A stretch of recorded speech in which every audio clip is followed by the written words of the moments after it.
O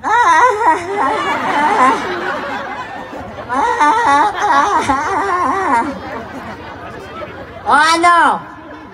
Nagulat kayo, no? Akala nyo kaya ako, no? Ngongo kaya ako.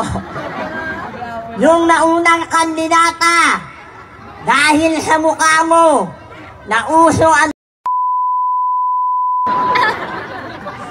pinapatay na lahat ng adik sa Pilipinas. Kaya kay candidate number 5, muko ka na. By the way, my name is Miyuki, Kaneki, Anamiki, Sakuraki, Tamagoki, Anukan, all the way from the land of USA. Wow! United Squatters Area. Hindi naman po ako nakanood sa Miss Q&A ng It's Showtime at sa Soccer Serena ng It's Bulaga. Makakanood nyo naman po ako sa Channel 23, Animal Planet. Kamay-kamay po ninyong palakpakan at siyawan. Ako po si Jason Bugjong Ortin. Ako po ang sekretary ng barangay nyo.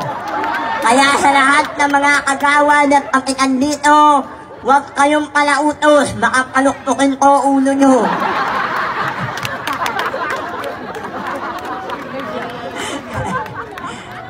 Tawa ng tawa to.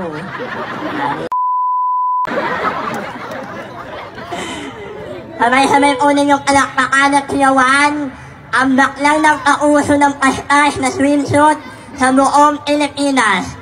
Ang babaeng magmula sa langit, bumagsak sa lupa. Nauna muka, kaya may biyak sa bunganga. Your one and only Facebook and YouTube sensation, Binibining Barbie. Barbie Ngon Cortesa, na nag-iiwak.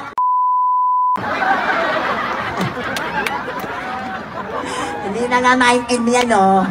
Lolo na nga ako. Ayang naman.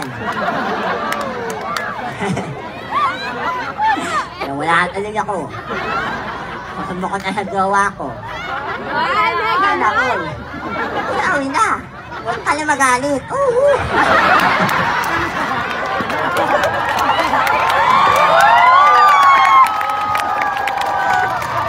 Sabay-sabay po yung kakakanikiwan, binibining Barbie Ngon Cortesa na nag-iiwan sa inyo ng isang katotohanang kataga na dito sa mundo, marami pong mga mata ang mapanlait at mapanukso.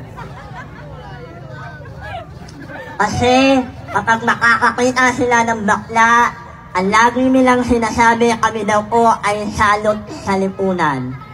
Mahirap po ang magpakatao kung hindi ka po tunay na tao. Tama. Mahirap po ang magpakababae kung hindi ka po tunay na babae. Ama. Mahirap din po ang magpakalalaki kung hindi ka po tunay na lalaki. Tama. Ngunit, mas mahirap mabuhay sa mundo yung pinanganak kang tomboy pero princess ang pangalan mo. O, ano kayo, tomboy ah. Para sa lahat ng mga kalalakihan, ang kakapal na mukha nyo, bibigyan na nga namin kayo ng 500 piso. Gusto nyo ka, 10,000. Ano akala nyo At sabi ni candidate number 5, gumamit kayo ng feminine wash na Joy. Huwag kayong maniniwala. Alam nyo kung anong gagamitin nyo? Gumamit kayo ng Red Horse. Malakas ang tama pero hindi wasak. Maraming salamat po.